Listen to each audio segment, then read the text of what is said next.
Umar bin Khattab pernah berkata seperti ini, aku tidak takut sesuatu hilang daripadaku, karena aku tahu selain takdirku maka tidak akan pernah menjadi milikku. Aku pun tidak gelisah dengan sesuatu yang aku miliki kemudian aku kehilangannya. Kenapa? Karena aku tahu sesuatu yang bukan jadi milikku bagaimanapun tidak akan pernah menjadi milikku. Begitu sebaliknya, aku tidak pernah risau dengan apa yang belum aku dapatkan saat ini, karena aku yakin kalau itu semua akan miliki maka akan datang dengan cara apapun. Santai aja, ikhlaskan, relakan. Kalau bukan punya kita maka akan hilang, kalau tetap punya kita maka akan datang ke kita. Urusan rezeki, Ustaz, dulu saya pernah kerja di sana, sekarang nggak bisa kerja di sana, kenapa saya resign, begini. Tenang, kalau rezekinya buat teman-teman nggak akan hilang dalam kehidupan teman-teman. Ustaz, aku teh sama dia teh menikah mahanya love pisan.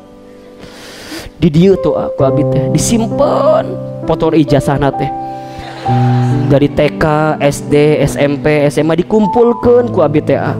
Terus kumaha, aduh nih hati pisan, kamari dapat kabar dia teh mau nikah sama teman saya. Sakit di mana? Di dia. Teman-teman tenang, memang begitu. Kalau bukan akan jadi milik kita, nggak akan pernah jadi milik kita kok. Terus kumaha, ikhlaskan aja, relakan saja. Pernah dengar nggak kisahnya Ummu Sulaim dengan Abu Thalhah radhiyallahu anhu? Belum dengar? Mau saya ceritakan?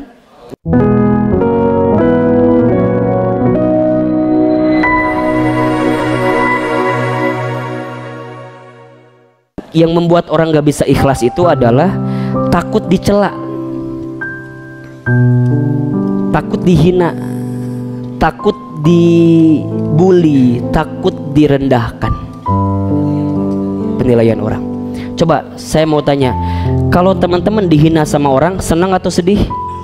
Nah, itu salah persepsinya. Kalau ada orang yang merendahkan kita, kalau ada yang mencela kita, harusnya kita senang. Kenapa? Di saat itu Allah sedang meninggikan derajat kita. Ahilman malah pengen kalau ada orang yang ngebully saya, ngehina saya, mencaci maki saya, nggak apa-apa. Kenapa? Di saat itu Allah sedang menggugurkan dosa-dosa saya. Jadi kalau teman-teman sekarang banyak yang mencela teman-teman, yang menghina teman-teman, nggak apa-apa, itu bagus. Kenapa? Karena biasanya orang akan kelihatan titik nadirnya sebagai seorang manusia saat dia tahan dengan ujian, saat dia tahan dengan dicaci maki. Bukankah Rasul itu menjadi seorang yang sangat luar biasa menyikapi kehidupan karena beliau begitu banyak yang membencinya? Bahkan saat beliau lahir pun sudah dibenci, beliau jadi anak-anak pun sudah dibenci, saat tumbuh dewasa pun dibenci, bahkan saat mau hijrah menyampaikan kebaikan pun dibenci. Ternyata Masya Allah, kesabaran Rasul saat dicela, dibenci, itulah yang merubah karakternya menjadi karakter yang paling kuat dalam kehidupan. Maka mohon maaf kalau tiga hal ini, senang dipuji, kemudian senang urusan dunia, kemudian takut dicela, teman-teman hilangkan, maka teman-teman akan dapat kategori yang namanya ikhlas. Ikhlas itu memang berat, tapi itulah cara pertama untuk teman-teman bisa menghapus jejak masa lalu. Ingat ya, Umar bin Khattab pernah berkata seperti ini, aku tidak takut sesuatu hilang daripadaku, karena aku tahu selain takdirku maka tidak akan pernah menjadi milikku. Aku pun tidak gelisah dengan sesuatu yang aku miliki kemudian aku kehilangannya. Kenapa? Karena aku tahu sesuatu yang bukan jadi milikku bagaimanapun tidak akan pernah menjadi milikku. Begitu sebaliknya, aku tidak pernah risau dengan apa yang belum aku dapatkan saat ini, karena aku yakin kalau itu semua akan miliki maka akan datang dengan cara apapun.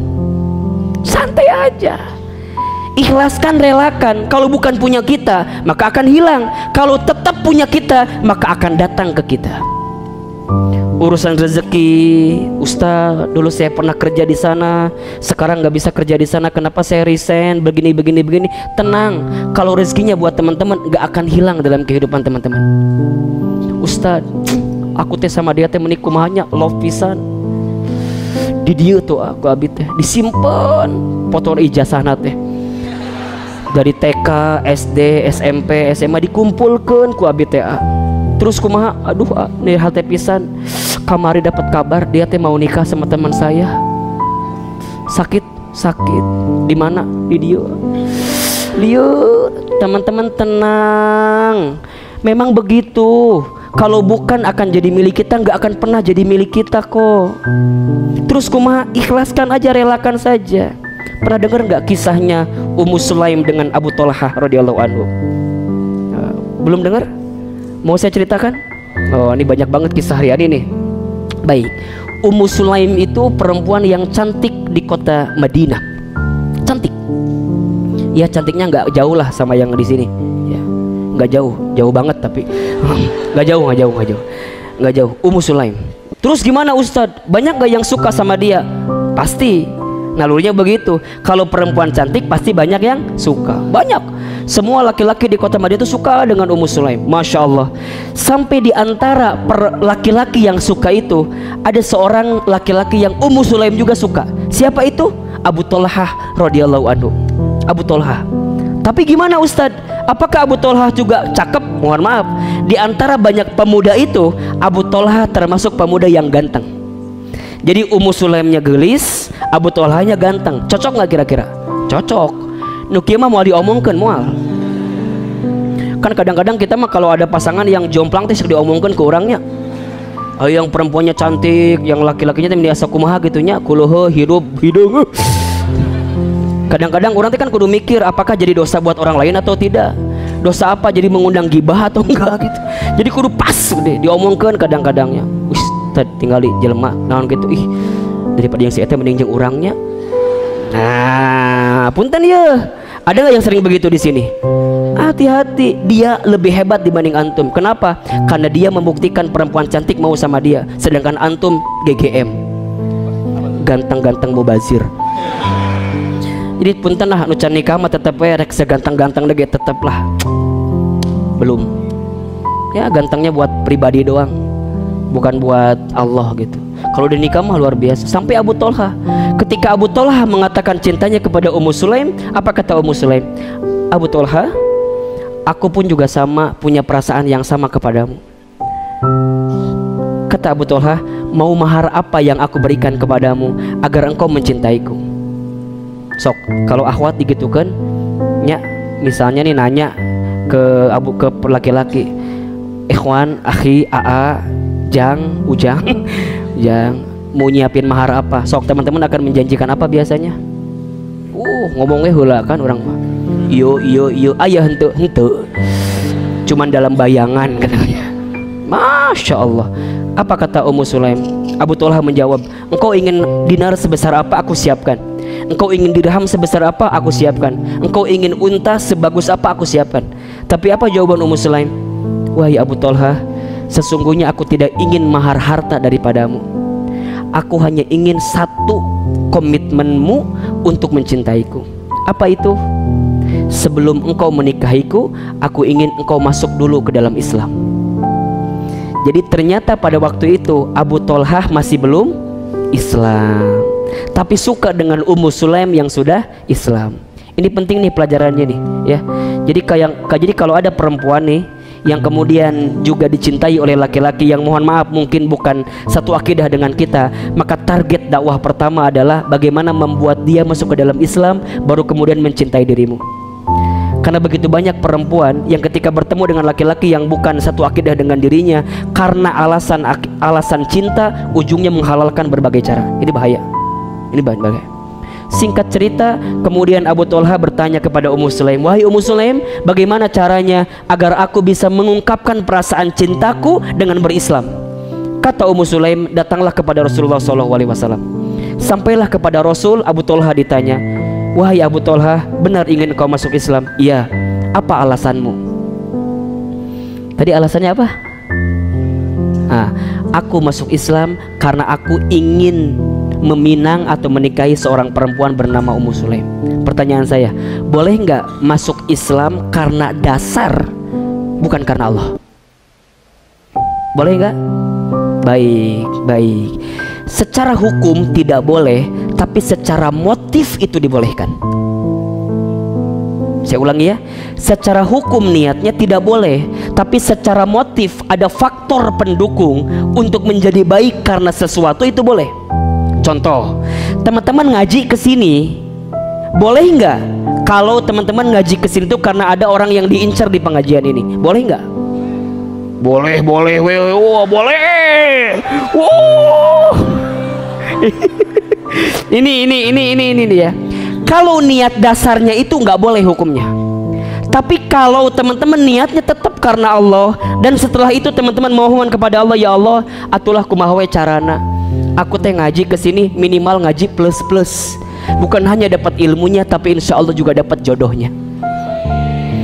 Jadi niat dasarnya harus karena Allah, tapi motifnya urusan yang lain itu boleh. Yang tidak boleh, urusan motif yang lainnya didahulukan daripada Allahnya.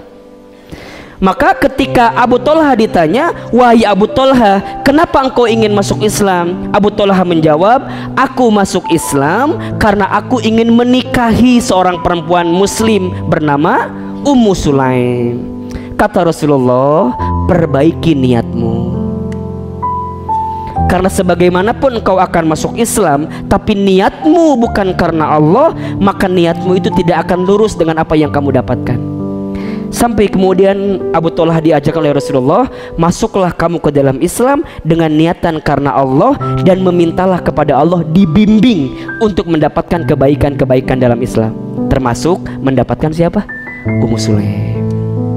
Maka kata Rasul, kalau begitu baik, aku akan nikahkan dirimu dengan Ummu Sulaim, dan sebelumnya aku akan terima Islammu. Maka berkatalah, asyhadu alla ilaha illallah wa asyhadu anna Muhammadar Rasulullah. Masya Allah. Singkat cerita, Abu Thalhah ganteng, Ummu Sulaim cantik. Pasangan itu menjadi buah bibir di kota Madinah. Kalau bahasa kita mah jadi apa ya, couple goals banget gitu. Jadi pasangan yang sering dibicarakan. Wah, nya siga pasangan nu ayeuna lah, restu. Dibicarakan apal gitu kan. Oh, dibicarakan sampai Masya Allah mereka itu menikah, kemudian jadi rumah tangga yang harmonis, sampai kemudian mereka punya seorang putra. Ketika punya seorang putra itu, maka Abu Thalhah mendapatkan ajakan daripada Rasulullah SAW untuk menyampaikan Islam ke daerah Afrika, tugasnya. Maka ingat, kata Ummu Sulaim, wahai Abu Thalhah, kalau engkau mencintaiku, maka berkorbanlah untuk Islam seperti apapun. Jadi kalau teman-teman nih mau nyari yang ikhwan yang mencintai kita, jangan ngasih standar dasarnya tuh. Boleh menikahi saya, tapi syaratnya Islamnya benar dulu. Hafiz Quran 32 juz. 2 juznya mah tambahan gitu kan. 30-nya kan itu wajibnya, 2-nya sunnahnya lah, nggak apa-apa. Surat apa misalnya juz 30, juz 29, nggak apa-apa. Jadi target boleh. Kamu ikut dengan saya nikah siap, tapi tolong selesaikan bacaan kitab ini. Jadi tantangan jangan tantangan urusan dunia, tantangan akhirat. Sama kayak Ummu Sulaim, menikah boleh, tapi saat Rasul memanggil engkau harus berangkat. Sampai kemudian ketika perintah itu datang, Abu Thalhah yang lagi bahagianya karena punya anak, maka harus pergi ke Afrika. Singkat cerita, dalam sejarah itu diceritakan 3 tahun mereka berpisah. 3 tahun berpisah. Lagi hangat-hangatnya jadi couple goals, saling mencintai, tiba-tiba dipisahkan karena perintah Rasulullah SAW. Maka Abu Thalhah pergi ke sana. Bagaimana Ummu Sulaim? Ummu Sulaim rindu dengan Abu Thalhah? Iya. Abu Thalhah rindu dengan Ummu Sulaim? Iya. Masya Allah. Yang membuat Abu Thalhah juga kangen, bukan hanya kangen dengan Ummu Sulaimnya, tapi kangen juga dengan anaknya. Singkat cerita, pulang dari Afrika, kemudian Abu Thalhah sampai di rumah. Ketika sampai di rumah, Ummu Sulaim menyambutnya dengan hangat, disiapin makanan terenaknya. Sampai kemudian malamnya pun Ummu Sulaim memberikan pelayanan maksimal kepada Abu Thalhah. Mereka seakan-akan menjadi suami istri yang baru merasakan malam pertama di malam itu. Jadi nikmat banget. Sampai ketika subuh, Abu Thalhah bertanya, wahai istriku, semalam aku baru pulang dan aku belum melihat di mana anakku.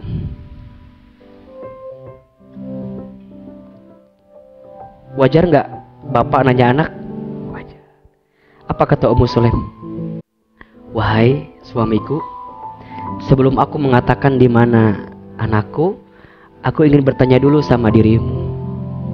Kata Abu Thalhah, apa pertanyaannya?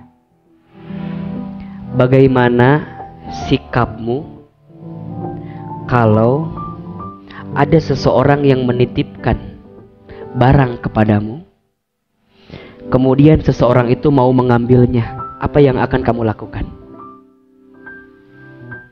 Kata Abu Thalhah, kalau barang itu miliknya, aku akan kembalikan dengan sepenuh hati. Aku akan berikan kapanpun pemiliknya mau. Apa kata Ummu Sulaim? Benar itu jawabannya? Iya. Kalau aku dititipi barang dan orang yang nitipin kepadaku minta dikembalikan, maka secepatnya aku akan kembalikan barang itu. Kata Ummu Sulaim, wahai Abu Thalhah, suamiku, sesungguhnya saat dirimu pergi, anak kita sudah dipanggil oleh Allah Subhanahu wa ta'ala. Sampai kata Abu Thalhah, benar? Kenapa engkau tidak ceritakan kepadaku? Kenapa semalam engkau masih melayaniku dengan baik? Kenapa kemarin engkau masih memberikan makanan ternikmat kepadaku?